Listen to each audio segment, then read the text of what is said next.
Hello friends, हर हर महादेव। स्वागत है आपका अपने चैनल आत्म कहानी में। हम फिर से लेकर आ गए हैं आपके लिए आंसू नारी जीवन बुक की कहानी को लेकर। हम आंसू नारी जीवन बुक बाय मधु शर्मा की स्टोरी को रीड कर रहे हैं, पढ़ रहे हैं, समझ रहे हैं फ्रेंड्स। ठीक है, अब तक इसके हम कई सारे एपिसोड्स लेकर आ गए हैं फ्रेंड्स। आप उन पिछली वीडियोस में एपिसोड को समझ सकते हैं। अगर कोई भी स्टोरी आपकी ब्रेक ना हो तो आप उसमें भी जाके सुन सकते हैं, समझ सकते हैं फ्रेंड्स। ठीक है, हमने पिछली वीडियो में जिस लाइन पे ख़त्म किया था उसी लाइन से हम इसमें शुरू करेंगे फ्रेंड्स। ठीक है, तो जितनी गंभीरता से और जितनी सावधानी से इस कहानी को लिखा गया है फ्रेंड्स, आप लोगों तक पहुंचाने के लिए आशा करती हूँ उतनी ही गंभीरता से और गहराई से आप इस कहानी में हुई घटनाओं को समझेंगे और पॉजिटिव चीज़ों को अपनी तरफ अट्रैक्ट करेंगे फ्रेंड्स। ठीक है, अच्छी सीख लेंगे इस कहानी से। और हाथ जोड़ के विनती है, इस कहानी को सिर्फ और सिर्फ बड़े लोग, एल्डर लोग, समझदार ही सुने समझे। बालक बुद्धि जो है वो कृपया इस कहानी से दूर रहे फ्रेंड्स। ठीक है, एक दिल दहला देने वाली कहानी, एक अनसुनी कहानी जो सबको लगे अपनी ही जानी पहचानी। ठीक है फ्रेंड्स, तो हम शुरू करते हैं। ठीक है, हाँ जी। सर्दियों का समय था फ्रेंड्स। ठीक है, सर्दियों का समय था और पति रात को 2 बजे तो कभी 2:30 बजे तक टीवी देखते। मेरी तबीयत खराब होने के कारण टीवी की रोशनी और तेज आवाज से मुझे नींद नहीं आ पाती, तो मैं कहने लगी, काफी रात हो गई है, अब तो टीवी बंद कर दो, सुबह देख लेना, मेरे सिर में दर्द हो रहा है, मुझे नींद नहीं आ पा रही है।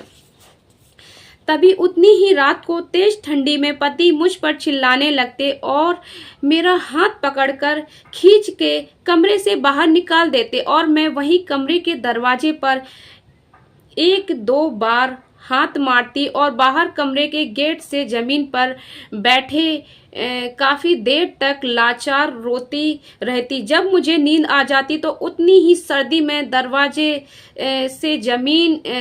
से वहीं जमीन पर सो जाती। जब सुबह होती कमरे का गेट खुला देख अंदर जाकर सो जाती थी।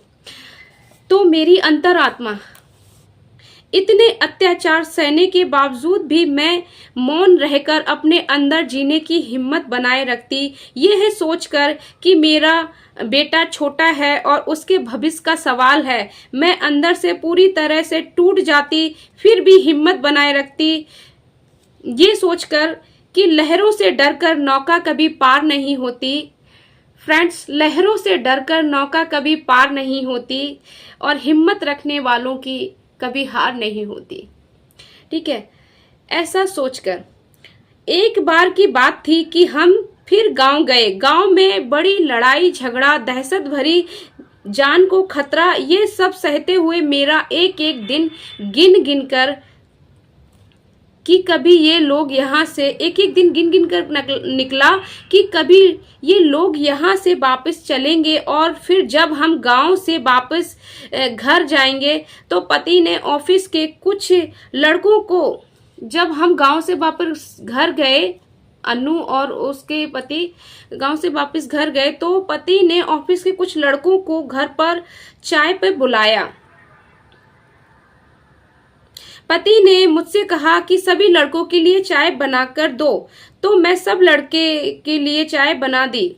फिर कहा सबको चाय दे दो, तो मैंने सबको चाय दे दी और सभी लड़कों ने मुझसे नमस्ते भाभी कहा, तो मैंने सभी को नमस्ते कहा। फिर सबके जाने के बाद पति ने मुझसे कहा, बड़ा हंस हंस कर लड़कों से बात कर रही थी। मतलब खुद ने ही अन्नू से कहा कि मतलब खुद ने ही ऑफिस के लड़कों को बुलाया, 4-5 लड़कों को घर पे गांव से आने के तुरंत बाद बुलाया और पत्नी से कहा कि जाओ चाय बना के लाओ लड़कों के लिए। वो चाय बनाकर भी लाई बेचारी। फिर बोला कि जाओ लड़कों को खुद ही अपने हाथों से चाय दो, तो उसने सब लड़कों को हाथों से चाय भी दी। ठीक है, पति के सामने ही, वो भी सामने मौजूद था। सब लड़कों ने भाभी बोलकर नमस्ते किया, तो उसने नमस्ते भी किया बेचारी ने। जब वो लड़के चले गए उसके बाद उल्टा ही वह अपनी पत्नी को ही बोल रहा है कि बड़ा हंस हंस के लड़कों से बात कर रही थी। फ्रेंड्स, ये क्या बात हुई, आप ही समझ सकते हैं। कि ये कैसी बात हुई। तो ठीक है, हम आगे भी देखते हैं, गहराई से समझते रहना। बड़ा हंस हंस कर लड़कों से बात कर रही थी। क्या चक्कर चल रहा है, कहते हुए पति मुझ पर लांछन लगाने लगे, मुझे बच्चलन कहने लगे। इस बच्चलन शब्द ने मुझ पर बहुत भारी चोट पहुंचाई। जब से शादी हुई मुझे कभी बाहर नहीं निकलने दिया, रेलिंग से कभी झांकने भी नहीं दिया, कभी घर की छोटी सी गली में भी नहीं निकलने दिया और मुझे बच्चलन का इल्जाम लगा दिया। आज मैं रास्ता तक चलना भूल गई हूँ आज मैं रास्ता तक चलना भूल गई हूँ, भीड़ भाड़ वाली जगह पर भी जाना नहीं जा पाती हूँ। अगर मेरे फोन पर कोई नया नंबर आ जाए तो मैं घबरा जाती हूँ, सोचती हूँ अगर मैंने फोन उठाया तो मैं ठीक से बात ही नहीं कर पाऊंगी। पति ने और उनके घर परिवार वालों ने मेरा हंसना, बोलना, आत्मविश्वास, खिलखिलाना सब कुछ छीन लिया और मुझे आज बच्चलन का इल्जाम लगाया जा रहा है। मैं एक खुश दिल लड़की थी और आज क्या हूँ, यही कारण है कि आज तक मैं बाहर नहीं निकल पाई हूँ। बहुत डर लगता है रोड पर आने में। पति ने मुझे हमेशा खून के आंसू रुलाए हैं और आज तक रुला रहे हैं। ठीक है फ्रेंड्स, फिर से एक दिन रात 12 बजे केकेसी अपनी बीबी के साथ घर आए। पति के लिए केक और टी शर्ट लाए। पति से केक कटवाकर उनका जन्मदिन मनाया और फिर मैंने सबके लिए चाय नाश्ता बनाया और वह चले गए। पर एक चीज हमेशा मेरे दिल ही दिल में खाए जाती कि पति और केकेसी की पत्नी के बीच कुछ तो है जो बहुत अजीब लगता है। कोई भी त्योहार आए, ज्यादातर पति अपने दोस्त के किसी के यहाँ ही समय बिताते थे। यह दोस्त के साथ घूमने जाते या अपनी प्रेमिका भाभी के साथ त्योहार मनाने के लिए अपने परिवारजनों के बीच समय बिताते। होली का त्योहार हो या अन्य सभी त्योहारों पर पति हमेशा ऐसा ही करते थे, सिर्फ खुद के बारे में सोचते। कभी मुझे और मेरे बच्चे को नहीं लेकर जाते। और तो और त्योहार के समय मैं घर कलेश करके जाते थे। त्योहार के समय में घर में कलेश करके जाते थे फ्रेंड्स।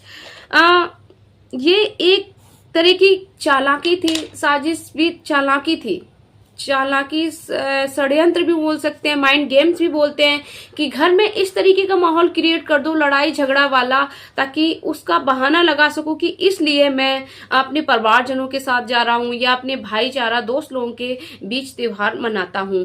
क्योंकि दोस्त लोगों के बीच जो है वो जो पत्नी है उसके साथ अफेयर है, वो प्रेमिका है। और जो परिवारजनों में जो है एक पहले से गर्लफ्रेंड जो भाभी बन गई थी, लेकिन आज भी वो प्रेमिका भाभी थी, मतलब वो प्रेमिका थी, उसके साथ भी प्रेम संबंध था, तो उसके साथ समय बिताना, इस तरीके की चीजें ये जानबूझकर की जा रही थी फ्रेंड्स। ठीक है, तो हम यहीं तक इसको एंड करते हैं। अब आगे की कहानी हम नेक्स्ट वीडियो में कंटिन्यू करेंगे फ्रेंड्स। आप बने रहिएगा इस कहानी में, सुनते रहिएगा। बहुत कुछ अभी दिल दहला देने वाली चीजें हैं इसमें, बहुत ही साजिश भरी चीजें भी मिलेंगी इसमें जो आपके जीवन से भी मैच करेंगी फ्रेंड्स, और बहुत कुछ सीखने को मिलेगा इसमें फ्रेंड्स। ठीक है, तो आप इस कहानी में बने रहिएगा और अपनी जो राय है वो कमेंट में दर्ज करते रहिएगा फ्रेंड्स। ठीक है, और चैनल को सब्सक्राइब जरूर करिएगा फ्रेंड्स। तो मिलते हैं नेक्स्ट वीडियो में, तब तक के लिए अपना ख्याल रखना। हर हर महादेव।